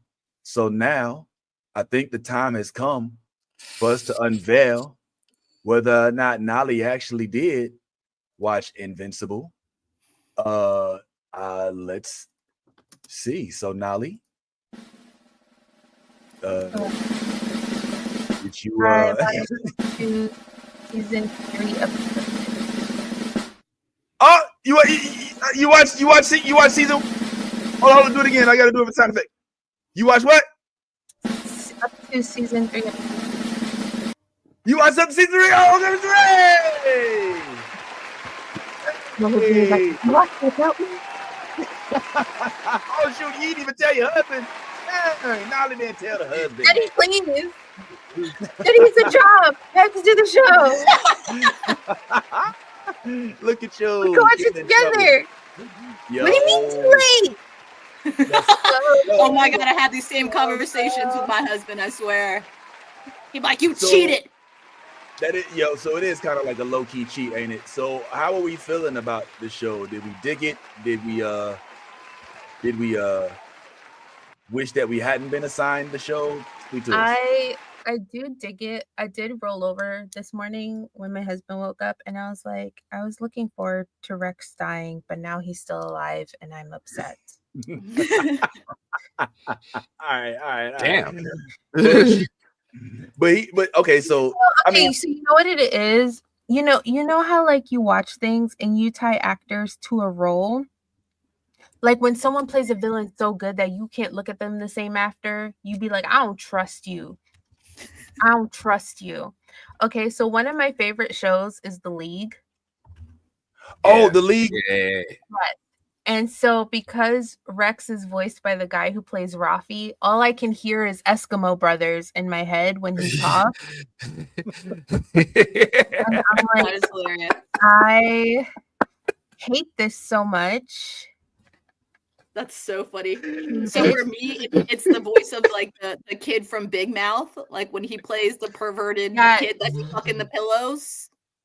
Oh wow, you guys, man. Like that's what I see sometimes when he talks. I had to disassociate myself watching it because I'm like, all I see is Rafi, like, and in my head as Rex is talking, all I see is like Rafi running around like half naked. Rafi, I don't want to be here anymore. Would love for Rex to kick it. Well, check it out, man. Oh man. We're speaking about Sterling K. Brown. A good way to kind of cross over would be to mention the fact that he also is in this show. He actually, I believe, since we are spoiling, did have a cameo in this particular episode towards the end. So Sterling K. Brown doing big things right now. Big brain, big man, doing hella shit. But that's not what exactly the story is completely about as of right now. I actually have mixed feelings about Invincible. What? In the current state of it. Yeah. Oh, I was like, I know you did not make me watch this motherfucking show for you to tell me you got mixed feelings. But okay, you mean its current state, and that's okay. Yeah, I mean, the current state of Invincible, I've got mixed feelings about it. I mean, I'm interested to hear what y'all think. Well, I mean, it seems to be kind of bouncing around a lot. Am I wrong?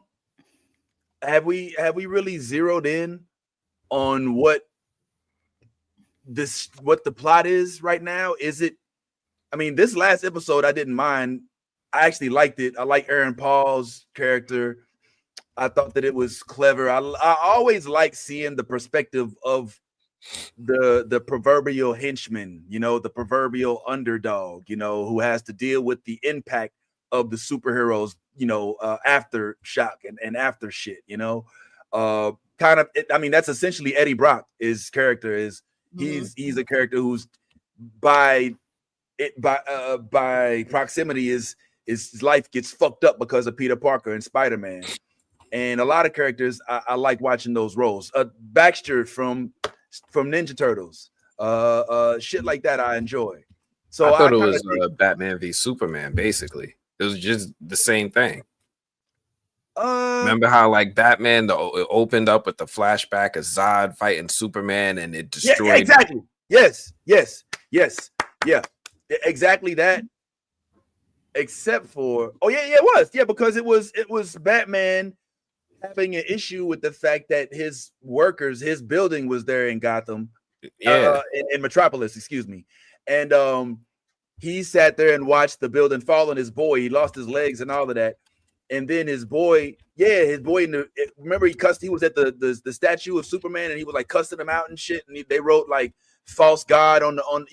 So I love that kind of shit, even though I would argue that version of Justice League didn't do nearly as well as I would have hoped. But the show, I just what are we doing? What's the problem? Yeah, I was gonna say right now, technically speaking, okay, so like the premise of like Invincible and everything going on right now is basically Mark and Eve has started dating. All right, now we're learning about, what I'm saying, like their life together and like how, what I'm saying, like how they're gonna be doing shit, but also someone's watching them. We don't know who it is. You see what I'm saying? Like, and it's not Cecil, and Cecil and his crew has already said so. I mean, we know who it is now. Yeah, but I'm leading up to it, we didn't know who it was. You know what I'm saying? So like, like I'm just saying, leading up to it, we didn't know. But like that's the premise is basically like, Invincible's starting to be happy. He's starting to get into like normal life and what I'm saying, like a normal routine with his brother and superhero training, and then his relationship with Eve, and then new stepdad is starting to come into the picture type person with mom's new boyfriend. You know what I'm saying? So they're trying to establish a new norm, and then obviously there's a peeping Tom with this fucking computer like outside watching Mark, and he doesn't know who it is. He doesn't know if it's Cecil or who, but he thought it was Cecil and found out it wasn't. So now obviously there's another threat. All right. Dad also could come back at any fucking minute. That's another threat. Right. You know what I'm saying? Because we know that Alan went to go save Dad. True. You see what I'm saying? So like there's a lot going on right now. We're just establishing norm. Mark and Eve, they built a business. They're fucking superheroes on retainer for the damn prison. They're kicking ass, taking names. Well, fucking the Rock guy, I can't remember what his actual like his character's name is, or like I can't remember, but the Rock dude, he convinced Invincible to work with him, and against Invincible's wishes, he worked with him and defeated the fucking Triad boss, and then fucking Machine Head became the new fucking Triad boss. So now we got to fucking worry about what Machine Head's going to be fucking up to and doing. So that means there's a lot going on right now. Like we killed the dragon dude. That was part of the triads. You see what I'm saying? So that's how it like ties together. And then from here, now we know Armstrong or whatever his name is, the brain dude. He's the fucking dude that's been watching Invincible and Eve this whole time, kind of getting his intel and shit, like trying to see who's close to Mark, what he's fucking doing and everything, and how to like, any weaknesses, obviously. And this motherfucker, we find out he's got a whole goddamn fucking Viltrumite army of fucking goddamn what the fuck was that? Like the remarks, there were fucking like young goddamn fucking Omni-Mans. Like, did you see the fucking stash? Like, I was like, what the fuck? Mark got a fucking Omni-Man stash? Like, shit was crazy as fuck. Okay, so we about to get into the shit right now. Okay, and then they're gonna leave us wanting more for the next season. Yeah. But, you know, we only got like 3 episodes left. You know what I'm saying? So that's, I mean, it's invincible. You know what I'm saying? Like we're getting to think of it right now. Literally. Okay. Like now is the think of it. Here's my point. We started off learning that there's a soft spot with Nolan Grayson. Nolan Grayson has a son, had a whole external relationship with a chick with an exoskeleton on a whole other planet. Baby stays with the boy. Mark comes home. We don't know what the fuck's going on with Nolan. They left that there. He's going to face these Viltrumites. He's still with your boy out there, but I mean, they're going so deep into the season. We know we're not going to get a conclusion of that at this point, right? So they kind of put that there. We don't think so. No, we don't actually. We got 3 episodes. There's a lot of shit that can happen in 3 hours. 2 episodes left, right? 3. We got 3 left. Okay, I'll take your word for it at this point. But I will double check. Pretty sure there's 3 left. Make sure. All right, hold on. So this is according to this. So what is your problem with it though? That's what I'm still trying to understand. Like I understand all this stuff is happening, but like what are you like really unhappy about? I'm unhappy that there is no succinct direction right now, in my opinion. Like there's so many plots that have been opened up, and there isn't really a place to see them all coming back into the fold within enough time. Like right now, we got 2 episodes left, right? It's March 6th and March 13th. So in that, am I expected to believe that we're supposed to get a resolution for what's going on with Nolan Grayson? And what is that resolution, by the way? Like they're going to fight all the Viltrumites. They're going to fight old boy. I think. Okay, you know what? I think I just answered my own questions. I think I just realized. That's what I'm saying though. Like I think I just realized exactly. All right. Okay. It's the dude with the mask. That's who's the villain. That's the big deal. Yes. Okay. So Machine Head. They built him up. Machine. Okay. So he's all right. Triad boss. That's what I was saying to you. He took over for the Triad. The new Triad boss. All right. I'm here. I'm back. You know. All right. You're right.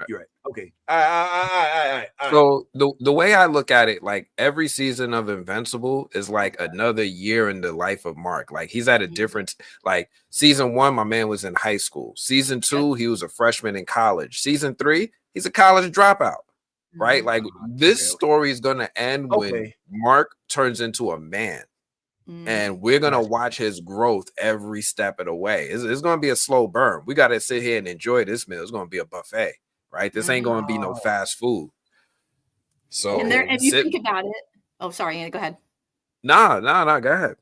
I was gonna say, if you think about it too, Vince, like we still have, even if they close the door on one of, you know what I'm saying, like, and like conclude one of the questions or like things going on right now, we still have either Nolan and, you know what I'm saying, Alan coming back, you know what I'm saying, the Viltrumites attacking. Like there's still things that'll lead us into the next season that'll still keep us captivated enough. That way the story keeps prolonging and we see Mark's progression in his story. So, you know what I'm saying? Like they open the right doors and closed certain ones. So that way that we don't keep like, oh, you see what I'm saying? Like that's why Machine Head now is at the front. So now we're going to figure out what kind of fucking, you know, villain he's going to be because he's now the boss of all the triads and everybody like, you know what I'm saying, in the city now. So it's going to kind of, Mark needs someone to fight. So that's Machine Head. You know what I'm saying? And then we still need to figure out like, what's going on with, you know what I'm saying, Nolan and fucking Alan. So, I mean, there's still a lot going on and all into this, you see what I'm saying? Like Eve